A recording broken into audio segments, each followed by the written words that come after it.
नमस्कार। आज के इस खास पेशकश में हमारे साथ हैं स्वामी अग्निवेश, जिनसे हम दो मुद्दों पे बात करेंगे। पहले चरण में हम जानना चाहेंगे कि बिग बॉस में उनका खुद का अनुभव कैसा रहा, और दूसरे चरण में हम ये जानना चाहेंगे कि करप्शन के खिलाफ देश में जो आंदोलन चल रहे हैं उसमें स्वामी अग्निवेश की भूमिका क्या है। मैं हूँ राजीव रंजन नाग।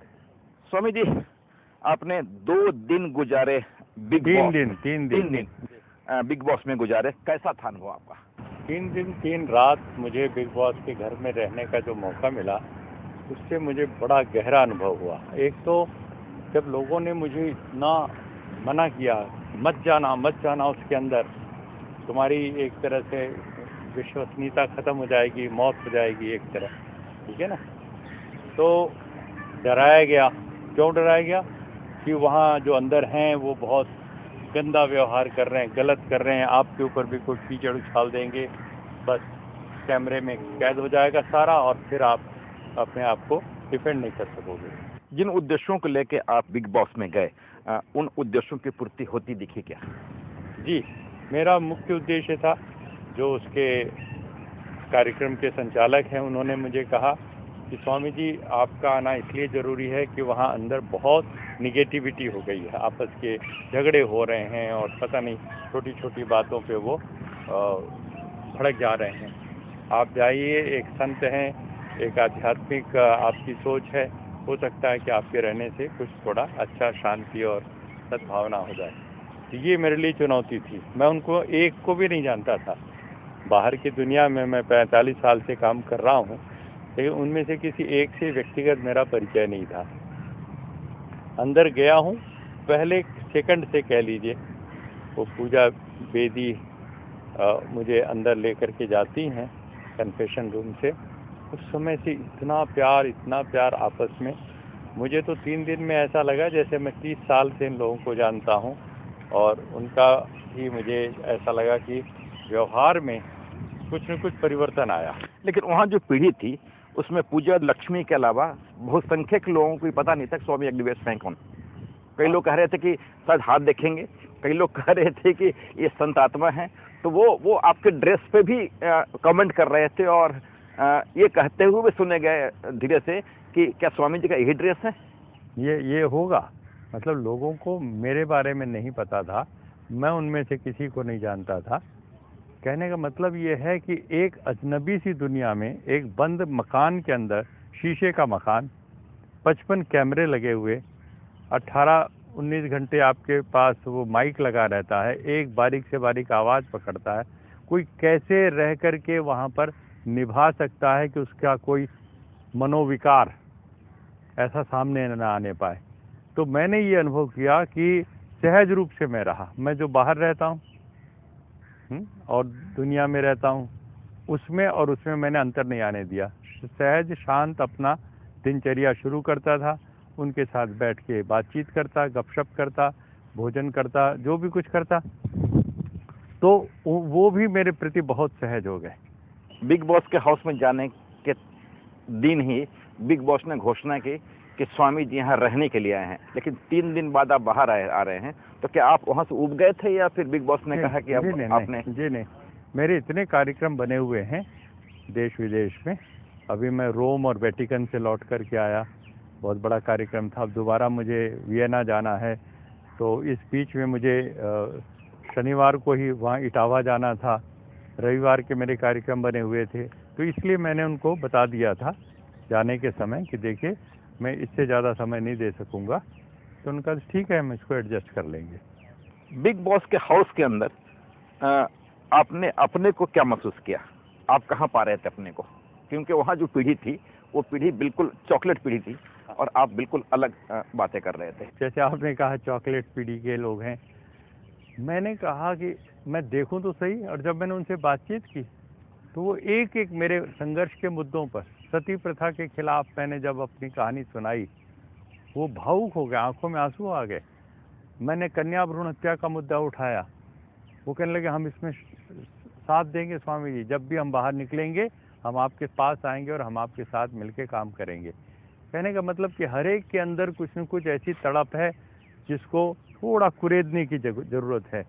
आप डेमोक्रेसी के निहायत समर्थक रहे हैं, लेकिन बिग बॉस के हाउस का जो कंसेप्ट है वो बिल्कुल तानाशाही वाला है। बिग बॉस का वाक्य अंतिम हुआ होता है। वैसे में आप अपने आप को कहाँ महसूस कर रहे थे? देखिए कि वो एक शो है और उस शो में डेमोक्रेसी के सारे एस्पेक्ट नहीं आ सकते, ठीक है ना। और 18 घंटे की रिकॉर्डिंग होती है, उसको 45 मिनट में उन्हें दिखाना होता है, उसकी एडिटिंग करनी पड़ती है। तो कई चीज़ें ऐसी हैं जिसको हम इतना व्यापक दुनिया में उसकी वो फिटिंग नहीं कर सकते। लेकिन जो उन बच्चों के साथ एक, और वो वॉलंटरली गए हैं अंदर, स्वेच्छा से रह रहे हैं, उनके साथ जिस प्रकार का एक परीक्षण हो रहा है और पूरा समाज देख रहा है, उनको अपनी छवि दिखाई पड़ रही है, इसलिए देख रहे हैं वो। बिग बॉस में जाने के आपके फैसले के बाद आर्य समाज ने तीखी प्रतिक्रिया व्यक्त की है। तीखी उखी कुछ नहीं की है। और कौन आर्य समाज है? मैं हूँ आर्य समाज। कुछ लोग हैं जो वैसे विरोध करते रहते हैं, उनको ये लगा कि बिग बॉस में स्वामी जी को नहीं जाना चाहिए था, सन्यासी हैं आदि आदि। तो सन्यासी को खाली लड्डू खाने जाना चाहिए, रसगुल्ले खाना जाना चाहिए, ऐसी जगह नहीं जाना चाहिए जिनको आप सोच रहे हो कि उनके बीच में भी प्यार से अच्छी बातें की जा सकती है और उनको थोड़ा सा सुधार की तरफ लाया जा सकता है। जाना तो वहीं चाहिए। मैं तो ये चुनौती मान के गया। आपको ये महसूस नहीं हुआ वहाँ पे कि जिन नवोदित कलाकारों के बीच आप थे, वो कलाकार सांसारिकता और समाज से कटे हुए हैं, उनको कुछ पता नहीं बाहर क्या है, देश में क्या कुछ हो रहा है, बहुत नहीं पता उन्हें? नहीं, वो तो बहुतों को नहीं पता है, जो बाहर रह रहे हैं उनको भी नहीं पता। लेकिन मैंने उनको देखा एक एक को। अब आप देखिए कि वो जो जिसको ट्रांसजेंडर कह देते हैं, लक्ष्मी, वो बड़े आत्मविश्वास से कह रही है मैं हिजड़ा हूँ, समझे ना, और मैं हिजड़ा समाज के लिए काम करती हूँ, उनके मानव अधिकारों के लिए काम करती हूँ। और वो बातचीत में करिए कि संविधान में जो मौलिक अधिकार हैं, स्त्री के हैं, पुरुष के हैं, लेकिन हिजड़ों का कोई जिक्र तक नहीं है। ये कितनी बड़ी खामी है स्वामी जी। तो मैंने स्वयं महसूस किया पहली बार। मैं 45 साल से एक ह्यूमन राइट्स एक्टिविस्ट के रूप में काम कर रहा हूँ, लेकिन मैंने इस विषय पे ध्यान नहीं दिया था। और वो यूएनओ तक गई हुई है लक्ष्मी। तो कहने का मतलब अच्छी, और पूजा बेदी ने भी बहुत कुछ सामाजिक काम किए हुए हैं पहले से। ये जो दूसरे लड़के लड़कियां हैं, वो अफगानिस्तान से जो लड़की आई है विदा, उसने तो कमाल की बात कही, कहा कि स्वामी जी अभी तो मेरे ऊपर एक तरह से रोक है वहाँ वापस जाने के लिए, लेकिन जब भी मैं जाने में समर्थ होंगी मैं आपको लेके जाना चाहती हूँ। बिग बॉस में जाने के लिए आप, बिग बॉस ने आपसे संपर्क जब साधा था, पहली प्रतिक्रिया क्या थी आपकी? मैंने बिल्कुल मना कर दिया। मैंने कहा मैं जानता नहीं ये क्या है, और मैं कोई आपको बताने से मैं नहीं जाऊंगा ऐसे किसी कार्यक्रम में। तो ज़्यादातर लोगों ने मना किया, मुझे कहा कि बिल्कुल नहीं जाना चाहिए आपको, और ट्रैप भी हो सकता है। लेकिन कुछ लोगों ने मुझे एक चुनौती के रूप में इसको पेश करके कहा कि देखिए आप अपनी जगह दृढ़ रहिए, किसी भी चैनल में जाते हैं आप, तो आपके पास कोई गारंटी कहाँ है कि वो आपका वो मिसयूज़ नहीं कर सकते। मैं जाना तो है ही है, मीडिया का हम वैसे तो बाइकआउट नहीं कर सकते, उसके माध्यम से हम संवाद स्थापित करते हैं कि आप इसमें भी जाइए और मजबूत रहिए। एक जो आम कंसेप्ट हुई है कि जो जितना झगड़ा करेगा वो उतना ही लाइमलाइट में आएगा, और बिग बॉस ये चाहता है कि वहाँ झगड़ा होता रहे ताकि उनका टीआरपी बढ़ता रहे और लोग उसको देखते रहें। मैंने भी ये धारणा बनाई। जब 2-3 एपिसोड जाने से पहले मैंने देखे, मुझे लगा कि इनका झगड़ा करवाना ही एक मकसद है और उसी को हाईलाइट हो जाता है वो। तो मैंने कहा मेरे साथ भी कुछ न कुछ वो कर बैठेंगे, और मैंने तो उतने गुस्से में या कुछ बोलना है नहीं, और वो मेरे ऊपर चिपक जाएगी चीज़। हाँ? तो ये थी आशंका। मैंने ये महसूस किया कि ऐसा कुछ नहीं है अंदर, ऐसा कुछ भी नहीं है। और उनके मूड बदलते हैं, दिन में, सुबह में, शाम में। एक बार झगड़ा करते हैं तो मैंने देखा वो, मतलब अंदर वो खुद बता रहे थे कि हम जी 10 मिनट बाद पैचअप कर लेते हैं और गले मिलते हैं। लेकिन वहाँ आपके जाने के बाद सिविल सोसाइटी में, नागरिक समाज में एक जबरदस्त चर्चा हुई कि स्वामी जी और बिग बॉस, पहली प्रतिक्रिया लोगों की यही थी, वहाँ स्वामी जी वहाँ क्या करने गए हैं? और उसके बाद क्या प्रतिक्रिया हुई? उसके बाद एक एक ने मुझे फ़ोन किया, ओह स्वामी जी आपने कमाल कर दिया है जी, हम आपको, जो लोग मुझे डरा रहे थे उन्होंने अपनी गलती स्वीकार की, कि आपने हम सबको गलत सिद्ध कर दिया। और मैंने कुछ प्रयास नहीं किया, मैं अलग से, मैं सहज रूप से, जो मैं बाहर रहता हूँ मैं अंदर रहा। उनको डर लग रहा था कि कुछ मैं, जिसको कहते हैं ना, फिसल जाएंगे या कुछ गड़बड़ कर जाएंगे। मैंने ऐसा कुछ नहीं किया। मेरी बेटियां थीं वो सारी, हाँ, बेटियों से भी मेरे कहूँगा कि मेरी बहन की जो सबसे छोटी बहन की बेटी है उसके बराबर वो सोनाली, और ये जो लड़कियां हैं तो पोती के बराबर है मेरे। मुझे ऐसा नहीं लगा कि उनका कोई अप्रिय आचरण मेरे प्रति, या मेरे मन में भाव भी, कोई विचार भी उनके प्रति ऐसा हुआ हो गलत। वहाँ जो लोग रह रहे हैं उनके लिए जो वोट मांगे जाते हैं, उनके लिए खाना पूरा नहीं होता, मैं बता रहा हूँ, राशन पूरा नहीं मिलता उनको। मुझे भी जो मेरी जरूरत वो नहीं मिल रही थी, शाकाहारी मिल रहा था, लेकिन मैं पोहा चाहता था, अब पोहा था ही नहीं वहाँ। मुझे टॉवल की ज़रूरत थी, टॉवल नहीं था, मैंने अपने दूसरे कपड़ों से पोंछ के काम चलाया। लेकिन बिग बॉस के घर में लोगों का लाना और फिर वहाँ से उनको विदा करना, ये जो प्रवृत्ति है उसमें कतई डेमोक्रेटिक नहीं है। जिस तरीके से वोट मांगते हैं वो ट्रांसपेरेंट नहीं है कि कितना वोट किसको मिला। तो बिग बॉस का एक हुक्म हुआ है, आप जाओ बाहर। देखिए, बाहर की दुनिया में, राजनीति में जिसको हम डेमोक्रेसी कहते हैं ना, वो भी कोई बहुत अच्छी डेमोक्रेसी नहीं है। युवा शक्ति आगे आए, समाज का नेतृत्व करे, ऐसी संभावना हम तलाश सकते हैं ऐसे प्रयोगशाला में जा करके। आपको कभी इस बात का पश्चाताप हुआ कि वहाँ नहीं जाना चाहिए था, क्योंकि आपको काफी लोगों ने फोन किया? उल्टा मुझे लगा कि मुझे दोबारा बुलाएं वो, यदि, मैं बहुत खुशी खुशी जाना चाहूँगा। मुझे इतना प्यार मिला ना, मैं बता नहीं सकता आपको। कभी ऐसा लगा नहीं कि वहाँ पर बहुत ज्यादा प्रतिबंध है और आपके प्रत्येक लिए जाने वाले सांस को भी टेप किए जा रहे हैं? मुझे एहसास नहीं हो रहा था ये।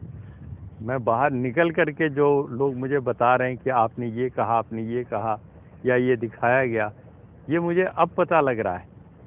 वहाँ एक कंसेप्ट ये था कि सभी लोग एक हॉल में साथ सोएंगे, आपने अपने लिए एक अलग कमरे की मांग की, तो ये संदेश गया कि आप फ्यूडल प्रवृत्ति वहाँ पर कायम करना चाहते हैं। जी, फ्यूडल तो नहीं, हाँ, ये एक मेरी प्रवृत्ति जरूर आप कह सकते हैं।